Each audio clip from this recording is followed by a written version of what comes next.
네, 시장이 화두가 되어 있는 주요 이슈 점검해 드리는 시간입니다. 교보증권 김형렬 팀장 전화 연결돼 있습니다. 팀장님 안녕하세요. 네, 안녕하십니까. 예, 먼저 양적 완화 관련한 얘기부터 여쭤보겠습니다. 글로벌 증시가 다시 제기된 이 출구 전략 이슈에 또 혼란스러워하는 모습인데요.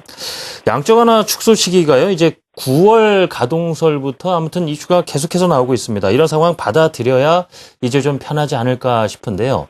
9월설하면은 기존보다는 좀 더 이제 당겨진 상황이거든요. 이 축소 시점이 빨라진다라고 보는 견해의 배경 어디에 있을까요? 네.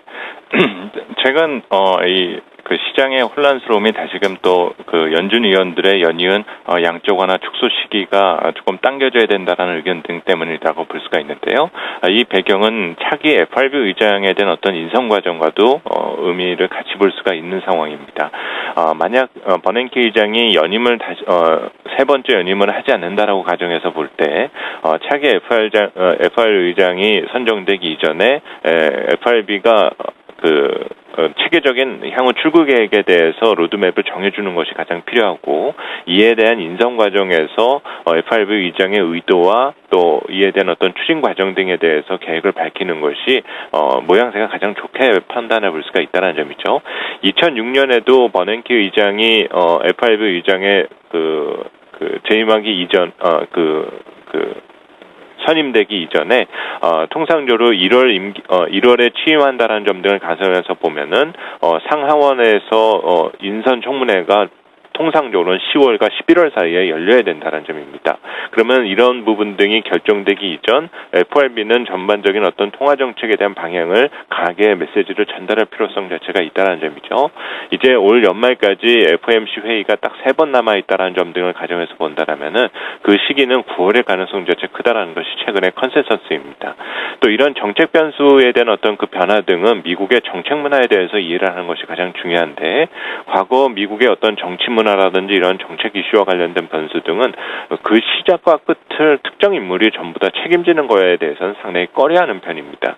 과거 이라크 전쟁 당시에도 그 이라크 전쟁에 대한 어떤 시작을 부시 대통령이 시작해왔었다면 그 끝을 종료했었던 것은 오바마 대통령이었었고요. 전 그린스펀 의장이 1%대 금리, 초저금리를 열은 이후에 그 마무리를 지었었던 것은 현 버냉키 의장이었었습니다. 마찬가지로 현재 양적 완화 정책을 실시했었던 것이 버냉키 의장이기 때문에 이 끝을 차기 의장이 수습해주는 것이 가장 중요하다고 볼 수가 있겠고요. 이런 점 때문에 최근에 어떤 시장의 기대감은 이 양적 완화의 축소 시기가 올해 안에 전개될 가능성 자체가 있다라는 것이 반복적으로 제기된다라고 볼 수가 있겠습니다. 네, 이 출구 전략 시점을 두고 시장 상황도 고려를 해야 되겠지만, 지금 차기 의장에 대한 인선 과정이라든가 또 문화적인 특성 때문에도 그런 부분이 있다라는 말씀 잘 들어봤고요. 한 가지 더 여쭤보고 싶은 것이 바로 원달러 환율입니다. 최근 외환 시장에서 이 원달러 환율 하락이 8월 들어서 상당히 빠르게 진행되고 있거든요. 지금 8월 2일에 1123원대였는데 어제 1112원대, 일주일 사이 한 11원 정도가 지금 내려간 상황입니다.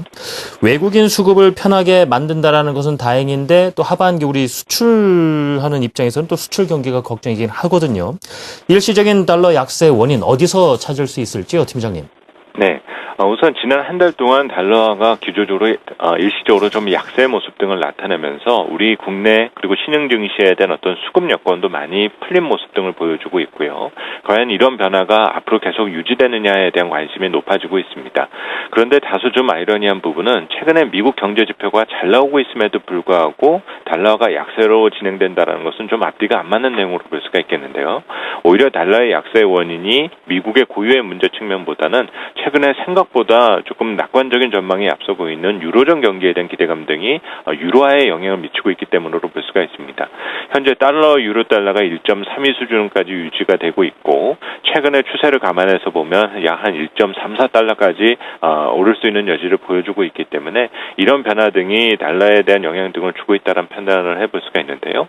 앞서도 말씀드렸던 것처럼 달러와의 약세, 원화 강세가 나타나주고 있다는 것은 일시적으로 원화 표시 자산에 대한 투자 매력, 한국의 주식과 채권에 대한 매력이 커졌다라는 것을 의미해 볼 수가 있습니다.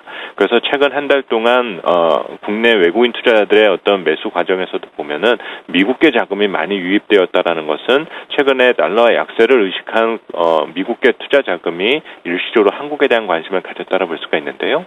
문제는 이런 기조가 계속 유지될 수 있느냐가 가장 중요한 변수로 볼 수가 있는데 최근 신흥국 통화가 전부 다 강세를 나타내고 있지는 않습니다. 여전히 어떤 재정 적자 재정 문제에 대해서 걱정이 제기되고 있는 인도라든지 브라질 등과 같은 통화 가치는 전부 다 달러 대비 약세를 보여주고 있다는 점이죠. 따라서 지금에 전개된 어떤 달러의 약세는 단기적인 현상일 가능성 자체가 있고 다시금 달러에 대한 강세가 재개될 가능성 자체가 있기 때문에 외국인에 대한 어떤 수급 기조 역시 오랜 기간 동안 지속될 수 있다는 믿음을 갖기에는 아직은 조금 이른 감이 있지 않느냐라고 생각이 듭니다. 아, 그렇군요. 지금 이 원달러 환율이 빠르게 내려가고 있는 어떤 원인과 함께 한국의 전망까지 어떤 움직임을 보일지도 해주셨습니다. 팀장님 말씀 잘 들었고요. 지금까지 교보증권 김영렬 팀장과 함께 했습니다. 팀장님 감사합니다. 다음 주에 뵙겠습니다. 네, 감사합니다. 네.